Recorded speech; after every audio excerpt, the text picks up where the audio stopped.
नहीं, आपके ऊपर तो खास तौर पे रहा है, गुरु प्रबल है आपका, ऐसा कहते हैं लोग। डॉक्टर संबित पात्रा को गुस्सा क्यों आता है? बीपी सर, आपका बीपी कैसा रहता है? थोड़ा पर्सनल सवाल है पर। हाँ, मेरा बीपी बिल्कुल नॉर्मल रहता है। दूसरों का एबनॉर्मल कर देते हैं। देखिए, जब मैं शुरू में डिबेट में आया तो आप देखते थे डिबेट में किस प्रकार का माहौल रहता है। तो मेरी माँ बिल्कुल नॉन पॉलिटिकल है, उनको राजनीति के बारे में कुछ मालूम है नहीं। तो एक दिन वो टीवी, 2-3 दिन उन्होंने टीवी देखा कि लड़का क्या करता है टीवी में जाके। लोगों ने कहा कि आपका लड़का टीवी पे आता है। तो उन्होंने टीवी देखा गाँव में। फिर उसके बाद मुझे फ़ोन किया 3 दिन बाद, बोला कि मैंने टीवी देखा, तुमको टीवी में देखा है। देखो, टीवी में तुम जो चिल्ला चोट करते हो, एक बात मेरी याद रखना, मैं राजनीति नहीं जानती हूँ। तुम्हें बीमार नहीं होना है, दूसरे को बीमार करके भेजना है। तुम्हें बिल्कुल बीमार, इतना चिल्लाओगे, ऐसे होगे तो बीमार हो जाओगे, इसलिए खुद बीमार नहीं होना है।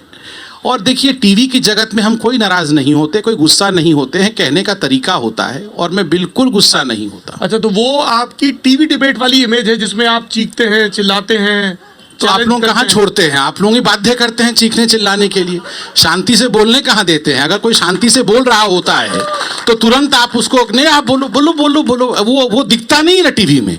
वो टीवी काट के सिर्फ इतना दिखाती है, वो एंकर का भी इतना ही दिख रहा होता है। एंकर नीचे से ऐसे कर रहा होता है, तो उसका क्या करेंगे? मतलब हम अगर शांति से बोले तो वो शांति से जीने कहाँ देते हैं? नीचे से ये भी चल रहा होता है, नहीं नहीं नहीं, चलो चलो। ये आपने ठीक किया कि ललन टॉप के मंच पे आप टीवी की भी पोल खोल रहे हैं, और शायद इसीलिए डिजिटल की गुंजाइश बनी। और देखिए, जहाँ तक यहाँ पे आप भरपूर बोलिए, तेज बोलिए, धीमे बोलिए। पर एक मुझे हिदायत दी गई जब मैं यहाँ आ रहा था। एक तो मैं आते वक्त, मैं हिंदी माध्यम में पढ़ा हूँ जी जी, तो बिलियन ट्रिलियन नहीं समझता हूँ, पर मैं ईमानदारी से आपसे बात करूंगा। मैं सोच रहा था कि मैं डॉक्टर पात्रा से पूछूं कितने जीरो हैं, तो वो ठीक नहीं होगा। पूछिए ना। पर हो सकता है कि पलट के डॉक्टर पात्रा पूछ ले, तुम ही बताओ कितने होते हैं। तो मैं कार चलाते हुए जीरो गिन रहा था। ये जीरो का बड़ा खौफ है। अगला सवाल ये है कि आपने डॉक्टरी की पढ़ाई की, मास्टर्स भी किया, और हमने सुना है कि पीजी का इम्तिहान और मुश्किल होता है एमबीबीएस के इम्तिहान से।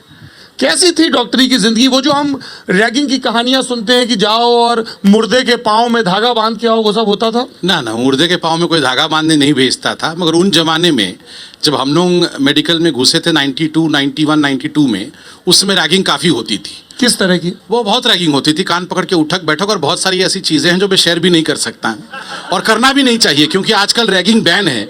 आई should not contribute to the ideas of ragging. मुझे किस प्रकार रैगिंग होता था वो आइडिया कॉन्ट्रीब्यूट नहीं करना चाहिए। मगर इस प्रकार खतरनाक रैगिंग होती थी कि कई हम अपने दोस्त थे जो कि रात को वापस ही नहीं आते थे, पोस्ट ऑफिस में बरगद के पेड़ के नीचे ही रुक जाते थे कि सुबह यहीं से नहा धो के कहीं चले जाएंगे, मगर हॉस्टल नहीं जाएंगे क्योंकि सीनियर छोड़ने वाले नहीं हैं। मगर देखिए, अच्छी बात है, आज रैगिंग बंद है। मैं तो धन्यवाद करता हूँ आप सबका। आप लोगों ने जिस प्रकार से एक मुहिम छेड़ा, उससे आज रैगिंग नहीं होती है। देखिए, जहाँ तक जीरो का विषय है, यह भी आपका अधिकार है। ये हिंदुस्तान की राजनीति की सुंदरता है कि हम एक दूसरे के पैर को खींचते हैं। और कभी कभी नरेंद्र मोदी जी ने अपने एक बहुत प्रसिद्ध भाषण में कहा था, आजकल हंसी मजाक का माहौल हिंदुस्तान की राजनीति से गायब होता जा रहा है। अगर राजनीति में भी थोड़े ऐसे पल आएँ जिसमें एक दूसरे को हम गुदगुदा सकें, हम मुस्कुरा सकें और हम हंसा सकें, तो मुझे लगता है इससे अच्छी बात कोई नहीं हो सकती। गुदगुदाने का सारा जिम्मा गौरव वल्लभ को ही दे दिया आपने। देखिए, वो राहुल गांधी जी तो गुदगुदा पाए नहीं, तो कोई दूसरा गुदगुदा रहा है। नहीं, मैंने तो कहा कि जो राहुल, ये बड़ा फेमस था, राहुल तुमसे ना हो पाएगा, तो उनसे ना हो पाएगा तो कोई और करेगा। जी, संबित पात्रा जब पहले साल और दूसरे साल में थे तब तो बरगद के नीचे सो गए, और जब तीसरे साल में आए तब कितनों को बरगद के नीचे सोने के लिए मजबूर किया? नहीं, मैं आपको बड़ी ये मत कहिएगा कि आपने रैगिंग नहीं की। नहीं की। मैं होता तो बता देता, उस समय तो बैन भी नहीं था, मैं बता भी देता। इसमें कोई छुपाने वाली बात नहीं है। हम लोग काफ़ी किताबी कीड़े थे। वो 24 घंटे जो कुछ बच्चे होते हैं ना, किताब पढ़ते रहते हैं, हम भी उनमें से एक थे, किताबी कीड़े थे। ये तो पता नहीं क्या बदलाव हुआ, धीरे धीरे राजनीति में आ गए, वरना केवल पढ़ते लिखते ही थे। इसलिए हाँ, पढ़ते ही लिखते थे। कुछ लोग बता रहे थे कि पढ़ते थे और जब पढ़ते पढ़ते ऊब जाते थे तब गाते थे। सत्य है? हाँ, मैं गाने में, क्लासिकल म्यूजिक में काफ़ी रुचि रखता हूँ, और कई लोगों ने देखा होगा ना, क्लासिकल म्यूजिक ऐसे किसी भी प्लेटफॉर्म पे नहीं करना चाहिए, एक समय होता है। और देखिए, मैं आज क्लासिकल म्यूजिक के कारण आपके मध्य में नहीं हूँ, मैं इस कारण से हूँ क्योंकि भारतीय जनता पार्टी ने किन्हीं और कारणों से मुझे प्रवक्ता बनाया है। तो जो काम मुझे पार्टी ने दिया है, पर मुझे पूरा भरोसा है कि यदि संस्कार भारती को पता होता कि डॉक्टर संबित पात्रा गाते भी हैं। दरअसल सर, ललन टॉप अड्डे का एक आइडिया ये होता है कि जो प्रकट है, जो लगातार दिख रहा है, उसके बारे में तो पता चले ही, पर जो चीज़ें हैं जो इंटरनेट पर बिखरी हैं या इधर उधर कही जाती हैं, व्यक्तित्व के उन पहलुओं के बारे में भी पता चले। आपका फेवरेट राग कौन सा है? देखिए, मैंने बार बार कहा, क्योंकि धीरे धीरे मैं जानता हूँ मीडिया की एक बाध्यता होती है, आप फेवरेट राग कौन सा है, किस पर, थोड़ा सा सुना के दिखाइए, और ये करते करते आप मुझे उस दिशा में ले जाएंगे। मगर हम भी धीरे धीरे ट्रेंड हो चुके हैं कि कहाँ पे ट्रैप में जलना है, कहाँ नहीं जाना है। सौरभ भाई, देखिए, आज मैं इस मंच पे, ये कोई साधारण मंच नहीं है सौरभ भाई जी। आप अपने आप को भला साधारण कह लो, और कितना भी आप कहो कि नहीं नहीं हम लोग साधारण लोग हैं, आपको केवल हिंदी आता है, हिंदी मीडियम, ये साधारण मंच नहीं है। करोड़ों लोग आपके लल्लन टॉप को आज देखते हैं, और आज सड़क पे चलता हुआ हर व्यक्ति लल्लन टॉप के विषय में बात करता है। हम सब भी चोरी चोरी चुपके देखते भी हैं कि हमारे बारे में लल्लन टॉप में क्या चल रहा है। नहीं, भले ही हम नकार दें कि नहीं हमें कोई मतलब नहीं, मगर हम देखते हैं कि क्या चल रहा है। देखिए, आज इतने बड़े सम्मानित मंच में मैं भारतीय जनता पार्टी के प्रवक्ता के नाते इतने बड़े क्राउड के आगे, जो कि देश का भविष्य है, ये फ्यूचर सिटीजन है भारतवर्ष का, जो भारत की गठन करेगी, मेरा एक ही दायित्व है, भारत का निर्माण का काम जो नरेंद्र मोदी जी ने अपने कंधे पर लिया है, उसको किस प्रकार सुचारू रूप से वो कर रहे हैं, उस विषय को मैं यहाँ रखूं। गीत गाना वो तो अलग विषय है, किसी और प्लेटफॉर्म में गाना गा रहा हूँगा, किसी ने वीडियो बनाया डाल दिया तो वो अलग बात है। डॉक्टर पात्रा की एक खासियत ये भी बताई जाती है कि उन्हें सवालों को डक करना और सवालों को मोड़ना बखूबी आता है। जैसे आपको सौरभ भाई, जैसे मीडिया को ट्रैप खोदना आता है, वैसे हम लोगों को ट्रैप के ऊपर कूद जाना भी आना चाहिए।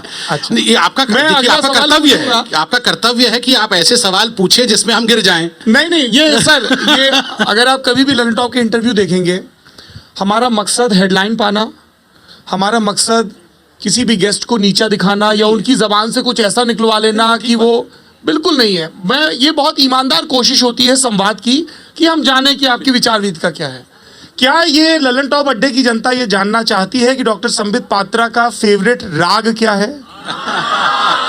जनता, लोकतंत्र, लोक राग भैरवी है मेरा फेवरेट राग, दैट्स इट, उसके आगे और नहीं। क्या ललन टॉप अड्डे की जनता ये जानती है कि राग भैरवी सुबह के वक्त गाया जाता है? देखिए, ये मैं उम्मीद करता हूं कि जब आप ओएनजीसी के डायरेक्टर के बाद और दूसरी चीज़ों के डायरेक्टर बने, तब शास्त्रीयता को लेकर भी थोड़ी सी जागरूकता बढ़े। हड़तालें बहुत होती हैं, डॉक्टरों को डर होता है, पेशेंट्स के परिजन बदसलूकी करते हैं, कई मामले सामने आते हैं। आप डॉक्टर रहे हैं, अभी भी प्रैक्टिस करते हैं सर? 5 साल से तो नहीं कर रहा हूँ। 5 साल से नहीं कर रहे हैं। How do you look at it? ये जो डॉक्टरों के प्रोटेक्शन के लिए कानून और परिजनों की जो कई बार जेन्युइन शिकायत होती है। देखिए, ये बहुत ही सेंसिटिव इशू है। चूंकि मैं डॉक्टर खुद हूँ, डॉक्टर रहा नहीं हूँ, डॉक्टर हूँ, अभी प्रैक्टिस नहीं करता हूँ, अलग विषय है, और इन सभी सिचुएशन से गुजरा हुआ हूँ। बहुत डिफिकल्ट सिचुएशन होता है, दोनों पक्षों को देखने की आवश्यकता है, एक डॉक्टर के पक्ष को भी देखने की आवश्यकता है और एक पेशेंट के पक्ष की भी आवश्यकता है। देखिए, डॉक्टर जब पेशेंट को ट्रीट करता है, वो निरंतर कई वर्षों तक एक ही प्रकार के पेशेंट को ट्रीट करता चला जाता है, तो उसको लगता है कि मेरे लिए तो ये एक नॉर्मल चीज़ है। मगर कोई पेशेंट जब जाता है तो उसकी माता या पिता एक ही होते हैं, रोज रोज वो किसी को पकड़ के नहीं लाता है ट्रीटमेंट करने के लिए। तो डॉक्टर की सहानुभूति पेशेंट के प्रति कैसी हो, यह भी हिपोक्रेट ओथ में हमें बताया गया है। यह भी बहुत आवश्यक है, डॉक्टर बहुत सेंसिटिविटी के साथ ट्रीटमेंट करे। वहीं पेशेंट यह भी समझे कि डॉक्टर इतने वर्षों पढ़ाई करने के बाद होली, दिवाली, अभी दिवाली गया है, जब हम सब फटाके फोड़ रहे होंगे, कुछ प्रोफेशन के लोग ऐसे होंगे जो अपने फ्रंट पे होंगे, आर्मी अपने फ्रंट पे होगी, पुलिस अपने फ्रंट पे होगी, डॉक्टर अपने फ्रंट पे होंगे। कुछ डॉक्टर्स कभी दिवाली नहीं मना पाते हैं, कभी होली नहीं मना पाते हैं, क्योंकि वो हमारे सेवा में होते हैं। ये हमें समझना होगा कि वो हमारे लिए दिन रात तत्पर है। इसलिए दोनों पक्षों को चाहिए कि सेंसिटिविटी के साथ इस विषय को डील करे। देखिए, हर डॉक्टर के पीछे एक पुलिसकर्मी नहीं लग सकता है। प्रोटेक्शन मन से होता है, प्रोटेक्शन संस्कारों से होता है। इसलिए दोनों चीज़ हैं, एक कि हम दोनों पक्ष, ना डॉक्टर और ना पेशेंट, इस सेंसिटिविटी के रेखा को लांघे। और दूसरा, हाँ, स्टेट को भी बहुत जागरूक रहना पड़ेगा। कानूनें बनी हैं कई राज्यों में इसको लेकर, कई कानून बनी है प्रोटेक्शन को लेकर, उन कानूनों का भी पालन हो। आपने डॉक्टर पात्रा पटाखों का जिक्र किया, आपने छोड़े पटाखे? मैं पटाखे बहुत पहले से ही नहीं छोड़ता था, मगर इस बार मैंने दिए जलाए, पटाखे तो नहीं फोड़े। दिए जलाए। बहुत सारे लोग जो दिल्ली में पटाखे छोड़ते हैं, जब हमने उनसे कहा कि भाई दिल्ली की हवा बहुत प्रदूषित है, तो उन्होंने कहा कि आपको हिंदुओं के त्यौहार से ही क्यों दिक्कत है। इस तरह के जब लॉजिक सामने आते हैं तो डॉक्टर संबित पात्रा के दिमाग में क्या तर्क आता है? दो चीज़ें हैं। एक तो पहला विषय है कि जहाँ तक पटाखे फोड़ने का विषय है, ग्रीन पटाखे एक ऑप्शन है, जिसके विषय में प्रधानमंत्री जी ने भी बोला, सरकार ने भी बतौर कानून के माध्यम से, सुप्रीम कोर्ट ने भी ग्रीन पटाखे का जिक्र किया है कि ऐसे पटाखे हैं जिनको फोड़ा भी जा सकता है और प्रदूषण के लेवल में कोई इंक्रीमेंट नहीं होगा, तो हम लोगों को ग्रीन पटाखे फोड़ना अलाउड है और हम फोड़ सकते हैं। जहाँ तक हिंदुओं का विषय है, ये जो एक लॉजिक आता है कि हिंदुओं का क्या होगा, मेरा इसमें मानना है इसके पीछे एक कारण है, लोग क्यों कहते हैं। हम हर बार देखते हैं कि कोई भी ऐसा फंक्शन होता है, फेस्टिवल होता है, जो सो कॉल लिबरल ग्रुप है, वो एक ही समाज को टारगेट करती है। मैं नहीं कह रहा हूँ पटाखे फोड़ना अच्छी बात है और प्रदूषण करना अच्छी बात है, बिल्कुल नहीं है। इसके लिए ऑप्शंस दिए गए हैं, ऑप्शंस फॉलो होने चाहिए। मगर दही हांडी कितने हाइट पे टंगा रहेगा? जैसे ही होली आना शुरू होगा, होली से 4 दिन पहले आप सब एडवर्टाइजमेंट देते हैं कि पानी मत खर्च करो। बिल्कुल पानी मत खर्च करो, पानी बहुत खर्चा हो जाएगा, पानी बचाना है। दिवाली से पहले ऑफ कोर्स पोल्यूशन का होना चाहिए, हो रहा है। हर फेस्टिवल से पहले इस प्रकार के एडवर्टाइजमेंट आते हैं, तो लोग पूछते हैं, आपने रिसर्च में भी देखा होगा, जो एनिमल किलिंग होती है वो कार्बन एमिशन को सबसे ज़्यादा कंट्रीब्यूट करती है, मगर किसी प्रकार का इस पे कोई विवाद नहीं होता। मैं नहीं कह रहा हूं विवाद होना चाहिए, डिस्कशंस भी नहीं होता है। Doctor Patra, do you eat nonveg? No, I don't. पर आपकी पार्टी के बहुत सारे कलीग खाते हैं। देखो, बिल्कुल खाना चाहिए, कोई बुराई नहीं है। मैं तो उड़िया हूँ, उड़िया बंगाली बिना मछली के तो रह नहीं सकते तो हैं। फिर एनिमल किलिंग से दिक्कत है या कोई त्योहार है? बकरीद का जिक्र करना चाह रहे नहीं, हैं? मैं कुछ नहीं, मैं कुछ चीज़ आपने नहीं देखिए लल्लन टॉप अड्डा है, खुल के बात करते हैं ना। देखिए, मैंने घुमा फिरा के क्या बात मेरे करनी? को जहां तक पहुंचना था मैं वहां पहुंच गया। आपको जो समझना था आपने वो समझ लिया, मैं क्यों खुल के बात करूं? जब आपको जो समझना है आप वो समझ रहे हैं, मुझे जो बोलना है वो मैं बोल रहा हूं, तो क्यों मैं रेखा लांघूं? देखिए, मेरा इतना सरकार आपकी है, संख्या निर्धारित कर दीजिए, बकरीद पे इतने ही बकरे कटेंगे। ना, ऐसे नहीं। ये सब बहुत सेंसिटिव इशू है, किसी के सेंसिटिविटी को मैं हर्ट नहीं करना चाहता हूं। आपने अभी जिक्र किया सर। नहीं, मैंने कोई जिक्र नहीं किया। आपने कुछ समझा, मैंने कुछ जिक्र नहीं किया। आपने जो समझना वो समझा, मैंने जो बोलना है वो बोला। मैं इतना कहना चाहता हूं कि ये जो सिलेक्टिविटी है कुछ लोगों का, दिस सिलेक्टिविटी हर्ट्स। हर चीज में एक पक्ष को समझाने की कोशिश और दूसरे पक्ष को नहीं समझाने की कोशिश, कहीं ना कहीं ये विषय डिस्कशन। देखिए, ये डेमोक्रेटिक कंट्री है, लोग बोलेंगे हम खुल के बात कर सकते हैं, वो भी तो खुल के बात कर सकते हैं, उसमें क्या बुराई है? बिल्कुल। स्वराज, ये हम सब के लिए एक बड़ा पवित्र शब्द है ना। लोकमान्य तिलक का नारा पढ़ा। कई लोगों ने कहा कि डॉक्टर संबित पात्रा ने स्वराज एनजीओ शुरू किया अपनी पॉलिटिक्स चमकाने के लिए। जब इस तरह के इल्ज़ाम लगते हैं तो आपका क्या रिएक्शन होता है? देखिए, हमने एनजीओ शुरू किया, अपने जेब से पैसे खर्च करके हमने मेडिकल कैंप किए, लोगों को हॉस्पिटल में भर्ती किया, लोगों के एजुकेशन में अपने जेब से पैसे खर्च किए, किसी से नहीं लिया। हमने उसके माध्यम से पॉलिटिक्स किया, तो इसमें बुराई क्या है? बहुत अच्छी बात है। This is the way one should enter into politics rather than. Politics में आदमी क्या सोचता है? अमूमन एक नौजवान सोचता है मैं पॉलिटिक्स में कैसे घुसूं, यही सोचता है ना। आप लोग जब हमें टीवी में देखते हैं, आप लोगों के मन में आता होगा मैं कैसे घुसूं। जब मैं दिल्ली में एक झोला लेके गांव से आया था, तो मैंने सोचा मैं पॉलिटिक्स में कैसे घुसूं। तो हमारे पास क्या आप भी झोला लेके आए थे? मुझे लगा प्रधानमंत्री लेके आए। नहीं, देखिए, एक बात हमारी पार्टी की मैं खासियत बता दूं। प्रधानमंत्री, चाय वाले प्रधानमंत्री बन सकते हैं। एक साधारण व्यक्ति किस प्रकार से आगे राजनीति में बढ़ सकता है, ये हर किसी का सपना है। क्यों नहीं बढ़ सकता है? ये जो बैठा हुआ है नीचे बैग लेके, उसका भी एक सपना हो सकता है, वो भी अपने सपने को पूरा करे। जब मैं यहाँ पे मेडिकल करने के बाद नौकरी ढूंढते हुए दिल्ली आया, तो मेरे मन में एक सपना था कि क्या मैं राजनीति में जा सकता हूँ।